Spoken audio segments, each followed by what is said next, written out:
Lungag kong kanon. Dan ito, itapon ko na to. Shoot.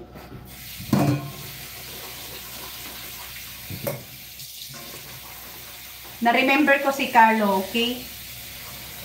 Alam mo, kahit ako, gusto ko maluin ni Carlo, ay gusto na ko i-blame na ako sa pagkukulang sa parents niya during that time na he needed it most. Gusto ko i-blame, pero alam mo, kung naadyo kay konsensya nga tao, kung sakto jud ka nga tao, dili mo buhato ng inana, uy, especially ang imong amahan, your father is a good father. Okay lang buhato na sa mga anak na kato naman kung mga anak nga naiamahan na puryagaba ayun noon. Kana bitong parehas nimo Carlo, di ba father ka na Carlo? Kung kanang imong mga anak Carlo, maltratuhon ka na pag-abot sa panahon, deserve mo yan. Okay? Deserve mo yan pag maltratuhon ka sa imong mga anak because you never really a father to them. Diba? Hindi ka nga nag-support, hindi ka nga nagpakain sa sarili mong anak eh. Pag ikaw niyan, magtratuhon ka niyan one of this day, deserve mo yan. But you hindi lang maltrato yung ginawa mo sa daddy mo eh. It's a torture, Carlo Lim. Ang ginawa mo sa daddy mo is a torture. You know, your dad don't deserve any bad thing. Kahit kunti, kahit that ng bad thing. Your dad doesn't deserve that. Hindi po deserving yung daddy mo to be treated badly. Pero yung ginawa mo mismo, ikaw anak mismo ang gumawa sa the worst and horrible thing that a son could ever done to his father. Nagawa mo yan dyan, Carlo. Nagawa mo yan, Carlo. Okay? Despite of his effort na mapalabas ka sa kulungan, sabi ni Libby, despite of accepting you as his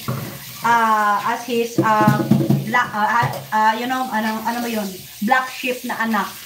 Okay? He accept all of that about you, Carlo. Pero knowing bitaw na pati yung mga apo niya, mga anak mo nag-suffer because of what you did. Kasi ang tingin ko sa daddy mo is it's okay to him, siya na lang yung saktan mo. But not to the point sa mga apo niya, yung mga anak mo, Carlo. Doon siya umiyak eh. Doon siya umiyak talaga. Knowing na nag-suffer yung mga anak mo at mga apo niya mismo. Doon siya umiyak. Talagang tumulot yung luha niya doon sa pagkain niya, Carlo. I'm telling you, that was his last year's birthday. And then magbe-birthday na yung dad mo this next month. Telling you, Carlo. God bless you, Carlo Lim. Hello guys! So, ayan guys. So, Dave! Kinalan na ba kung mag this live? Baka mag-i-refresh na naman ni YouTube yung live ko. So, I really need to go to do, magluto sa ukanon. You know, I just remember again, you know, I haven't been thinking about the father of my kids for quite a while now. Hindi ko na iniisip yung father ng kids ko for quite a while now. But I really don't know what makes me remember him at this moment. And I also remember his dad. I really don't know, guys. Okay? I really don't know. Kaya natapik ko siya ngayon dito, okay? And me talking to that, it wasn't an easy way for me, okay? Kasi sinabi ko yun talaga. With real feelings talaga. Yun talaga ang feelings ko, guys. Yung expression ko kanina, yun talaga ang totoong feelings ko, okay? Kasi dito sa live ko, hindi ako nagtitake. I'm not a fake person, okay? Hindi po ako fake, guys. Hindi po ako pumipiki ng mga pakiramdam dyan. Pag ako'y nagagalit, talagang nagagalit ako. Okay?